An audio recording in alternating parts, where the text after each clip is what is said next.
নমস্কার বন্ধুরা। দেশের প্রায় 7 কোটি ইপিএফ মেম্বারদের জন্য বড় সুখবর। কারণ ইপিএফের পক্ষ থেকে তাদের অচি পরিষদের মিটিংয়ে 28শে ফেব্রুয়ারি 2025-এ ইপিএফের মেম্বার অর্থাৎ 7 কোটি যে মেম্বার আছে তাদের যে বিমা দেওয়া হয়, যেটাকে বলা হয় পিএফ বিমা বা ইডিএলআই স্কিমের কয়েকটি নিয়মের বড় পরিবর্তন করা হলো এবং এই নিয়মের পরিবর্তনগুলিতে উপকৃত হবেন সমস্ত সদস্যরা। অর্থাৎ ইপিএফ যে মেম্বার আছেন এবং তাদের পরিবারের কথা ভেবে, তাদের পরিবারের আর্থিক নিরাপত্তার কথা ভেবে নতুন নিয়মগুলি আনা হয়েছে এবং এর ফলে উপকৃত হবেন ওই ইপিএফ মেম্বার এবং সেই সঙ্গে তাদের পরিবারও। কারণ এমন কিছু নিয়ম ছিল যেখানে কিন্তু খুবই সমস্যায় পড়ছিল ইপিএফ মেম্বাররা। তো সেই সমস্ত সমস্যা ও প্রতিবন্ধকতা কিন্তু কাটিয়ে দেওয়া হয়েছে নতুন নিয়মে। এবং সেই সঙ্গে 2024-25 অর্থবর্ষের যে পিএফ সুদ বা ইপিএফের যে মেম্বারদের যে পিএফ জমা হয়, কন্ট্রিবিউশন করা হয় নিজের পক্ষ থেকে এবং এমপ্লয়ের পক্ষ থেকে, তার যে সুদ, সেই সুদের হারও কিন্তু নতুন করে ঘোষণা করা হয়েছে। মোটামুটি আপনাদের সঙ্গে আমরা এই ভিডিওতে পিএফের যে অচি পরিষদের বৈঠকের প্রায় 10টি নতুন তথ্য শেয়ার করব, যেগুলো কিন্তু অবশ্যই আপনার কাজে লাগবে। আশা করব ভিডিওটি শেষ পর্যন্ত দেখবেন। আপনারা জানেন ইপিএফও পক্ষ থেকে যে সুবিধাটা দেওয়া হয়, প্রথম হচ্ছে কি পিএফ। তো এই পিএফে তারা কিন্তু প্রত্যেক বছর সুদের হার ঘোষণা করে। তো 2023-24-এ ছিল 8 টাকা 25 পয়সা।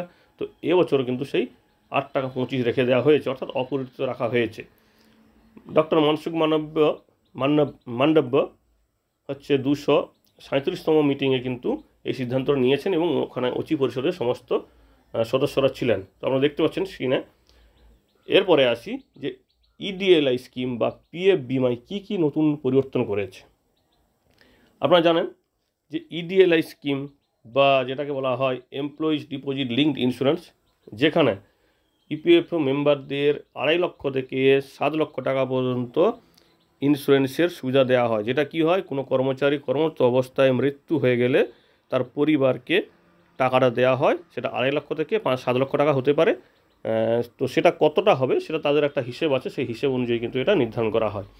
তো এখানে কিছু নিয়মের প্রতিবন্ধকতা ছিল বা কিছু নিয়মের এমন সমস্যা ছিল যে কারণে অনেক ক্ষেত্রে তাদের পরিবারগুলো কোনোভাবে টাকাই পেত না। তো সেই সমস্ত প্রতিবন্ধকগুলো কিন্তু এখানে কাটিয়ে দেওয়া হয়েছে। প্রথমত দেখুন, minimum benefit introduced for death within 1 year of service. এত নিয়ম ছিল কি, মিনিমাম 1 বছর চাকরি করতে হবে, তারপরে কিন্তু এই ইডিএলআই স্কিমের টাকা তার পরিবারকে দেয়া হতো। অর্থাৎ কোনোভাবে যদি কর্মচারী 1 বছর আগে, অর্থাৎ চাকরিতে জয়েন করার 1 বছর আগে যদি মারা যায়, তো সেক্ষেত্রে তার পরিবারকে কোনো টাকা দেওয়া হতো না। কিন্তু এবার থেকে নিয়ম করা হলো, কোনো কর্মচারীর মৃত্যু যদি হয়ে যায় 1 বছরের মধ্যে চাকরিতে জয়েন করা, সেক্ষেত্রে তার পরিবারকে 50,000 টাকা দেওয়া হবে।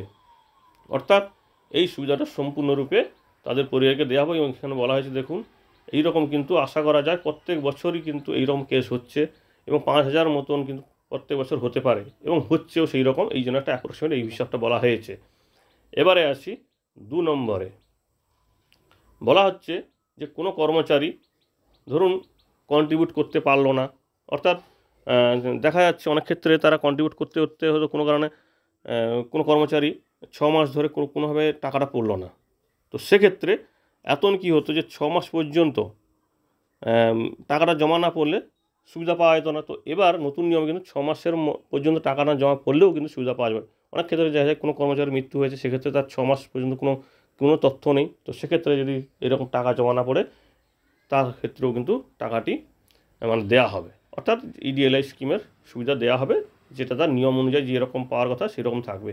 এবং এক্ষেত্রে কিন্তু কোনোভাবে ওই কর্মচারীর নাম বাদ দেওয়া হবে না। অর্থাৎ ওই কর্মচারীর নাম কিন্তু থাকবে, তাদের যে রোল আউট থাকবে আর তাদের যে রোল থাকে, পে রোল থাকে, সেখানে কিন্তু তাদের নাম থাকবে। অর্থাৎ 6 মাস পর্যন্ত কোনো কন্ট্রিবিউশন না হলেও কিন্তু তারা ইডিএলআই স্কিমের সুবিধা তাদের পরিবার পাবে। 3 নম্বরে আসছে যে কোনো কর্মচারী একটা চাকরি থেকে ছেড়ে আরেকটা চাকরিতে যদি জয়েন করে, সেক্ষেত্রে 1 দিন বা 2 দিন যদি কোনো কারণে দেরি হয়ে যায় দ্বিতীয় চাকরিতে জয়েন করার পর্যন্ত, তো সেক্ষেত্রে কিন্তু ইডিএলআই স্কিমটা পাওয়া যেত না, সেখানটায় চাকরির ছেদ বলে ধরা হতো।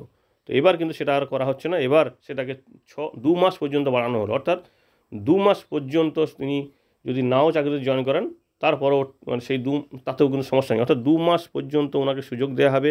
ওর মধ্যে যদি ওনার কাজ হয়ে যায়, নতুন চাকরিতে জয়েন করেন, সেক্ষেত্রে কিন্তু ওনার চাকরিটা বা ইডিএলআই স্কিমটা কিন্তু চালু থাকবে। কোনোভাবে ইডিএলআই স্কিমটা বন্ধ করা হবে না। অর্থাৎ এই যে গ্যাপটা, চাকরিতে জয়েন করার যে গ্যাপটা একেবারেই ছিল না, তো সেটাকে বাড়িয়ে বা নতুন করে ইন্ট্রোডিউস করে 2 মাস করা হয়েছে।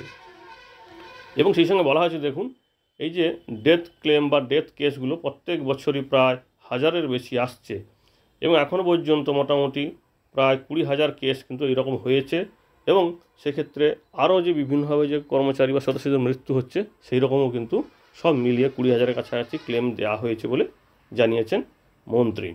এবারে আসি, সুপ্রিম কোর্টের নির্দেশে যে হায়ার ওয়েজ দেওয়ার কথা বলা হয়েছিল, অর্থাৎ উচ্চ হারে পেনশন দেওয়ার কথা বলা হয়েছিল, তো সেই বিষয়টি কিন্তু দ্রুতগতিতে চলছে বলে বলা হচ্ছে এবং সেটা দ্রুত যাতে কাজ শেষ করা যায় এখনও পর্যন্ত সেই চেষ্টা করা হচ্ছে। কারণ এখনও পর্যন্ত বলা হচ্ছে যে 72% কাজ কিন্তু কমপ্লিট হয়েছে, আর 72% মেম্বার নাকি এই মুহূর্তে এই উচ্চ হারে পেনশনটা পাওয়া শুরু করে দিয়েছে বা তাদের কাজটা অনগোয়িং চলে গেছে।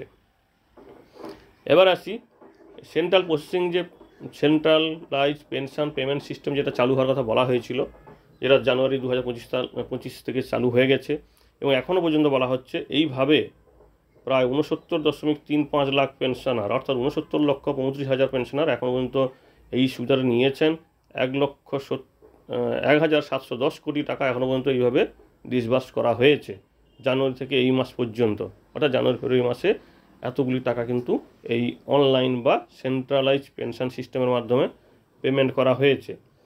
এবং আর যেটা বলা হচ্ছে যে ইপিএফ ক্লেম করার ক্ষেত্রে বিভিন্ন সময় যে ডিলে হয় সেই ডিলেগুলোকে কমানো হয়েছে এবং ইপিএফের পক্ষ থেকে বলা হচ্ছে যে সরকারের পক্ষ থেকে যে ইপিএফ বাজেটে বরাদ্দ করা হয় সেই বাজেটও কিন্তু মোটামুটি এস্টিমেট করা হয়ে গেছে এবং তার খরচপত্রও কিন্তু সব কিছু হিসেব করা হয়ে গেছে।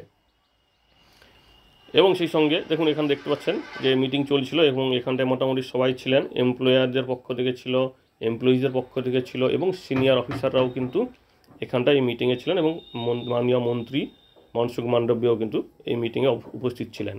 এবং তার পরবর্তীতে আরেকটি তথ্য দিয়েছে দেখুন যে ইপিএফের পক্ষ থেকে হাইয়েস্ট ক্লেম সেটেল করা হয়েছে 2024-25 অর্থবর্ষে, প্রায় 5,08,000 ক্লেম এখনও পর্যন্ত সেটেল করা হয়েছে এবং 2,05,000 কোটি টাকা ডিসবার্স করা হয়েছে, যার মধ্যে 1,87,000 কোটি টাকা হচ্ছে শুধুমাত্র অটো ক্লেম করা হয়েছে। অর্থাৎ তারা পরিষেবাটাকে কিন্তু আরও উন্নত করতে চাইছে এবং কর্মচারী যাতে আরও সুবিধা পায়, সদস্যরা যাতে আরও সুবিধা পায় সেই ব্যবস্থা করা হচ্ছে। অর্থাৎ এত সংখ্যক তারা কিন্তু ক্লেম অলরেডি দিয়ে ফেলেছে।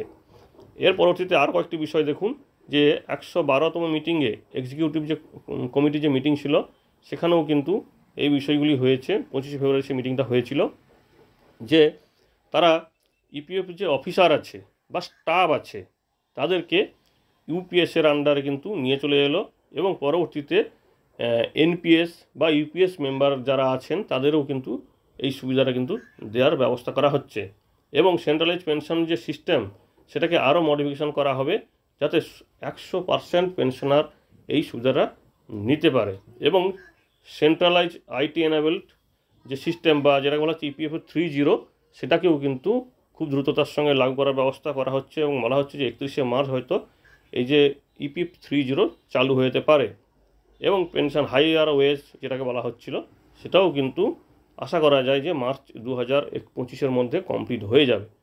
মোটামুটি এই বিষয়গুলি কিন্তু সামনে এসেছে এবং সেই সঙ্গে একটু বলে রাখি এই যে ইপিএফও মেম্বারদের যে এই যে সুদের ব্যাপারটা বলা হয়েছে এখানে কিন্তু অনেক কমিটি বা মেম্বারদের যে আছে সংগঠনে তারা কিন্তু এই বিষয়টি নিয়ে খুশি নয়। তারা যেমন ধরুন বলেছে ওসি পরিষদের সদস্য বা টিইউসির জেনারেল সেক্রেটারি এসপি তিওয়ারি বলেছেন যে আমরা কমপক্ষে 8.30 টাকা সুদ চেয়েছিলাম কিন্তু মোটামুটি এখন 8.25 টাকা, যদিও মন্ত্রী বলছেন যে এই মুহূর্তে শেয়ার পড়ছে ফলে যে সমস্ত জায়গাতে তহবিল খাটানো আছে সেই সমস্ত তহবিলগুলো সুরক্ষিত রাখতে বা সেখান থেকে কতটা লাভ হবে সেই জন্য কিন্তু বেশি একটা সুদ বাড়ানো হয়নি এবং বলা হচ্ছে যে প্রায় যদি এইরকমভাবে শেয়ার ডুবতে থাকে সেক্ষেত্রে 1500 কোটি টাকার মতন লোকসান হতে পারে এবং সিটুদের প্রতিনিধি কিন্তু তারাও কিন্তু বিষয়টি বলেছেন যে 8.25 টাকা সেটা কিন্তু খুব একটা ভালো নয়, তবে চেষ্টা করতে হবে যদি শেয়ার বাজার পড়েও পরবর্তী বছরেও যেন 8.25 টাকা রাখা হয়, সিটুর পক্ষ থেকে কিন্তু এই দাবিটা করা হয়েছে। তো মোটামুটি এই সমস্ত কিছুর উপরে ছাপিয়ে যেটা আসছে সেটা হচ্ছে পেনশন বৃদ্ধি। আপনারা জানেন ইপিএফ যে মেম্বার আছেন বা ইপিএস 95-এর আন্ডারে যারা পেনশন পান তাদের যে পেনশনের ব্যাপারটা ছিল তো সেটা কিন্তু আপাতত কোনো ইতিবাচক কোনো সাড়া শব্দ হয়নি বা মিটিংয়ে সেই অর্থে কিন্তু সিদ্ধান্ত হয়নি। কারণ এই একটাই কারণ যে শেয়ার এখন খুবই ডাউন বা সরকারের কাছে লাভের হার হয়তো কম আসছে, এই রকম কোনো কারণের জন্য হয়তো নেওয়া হয়নি। কিন্তু এই সংক্রান্ত কোনো যুক্তিগ্রাহ্য তথ্য বা কোনো অথেন্টিক খবর কিন্তু এখনও বাইরে প্রকাশিত হয়নি। তো মোটামুটি পেনশনারদের এই যে ন্যূনতম পেনশন 1000 টাকা থেকে বাড়িয়ে তার বেশি করার কথা, 7500 হোক বা 5000, সেটা কিন্তু এখন কোনো সিদ্ধান্ত হয়নি। তো দেখা যাক ভবিষ্যতে কী করে। অবশ্যই আপনারা আমাদের সঙ্গে থাকবেন, আশা করি তথ্যটি অনেক কাজে লাগবে। ধন্যবাদ।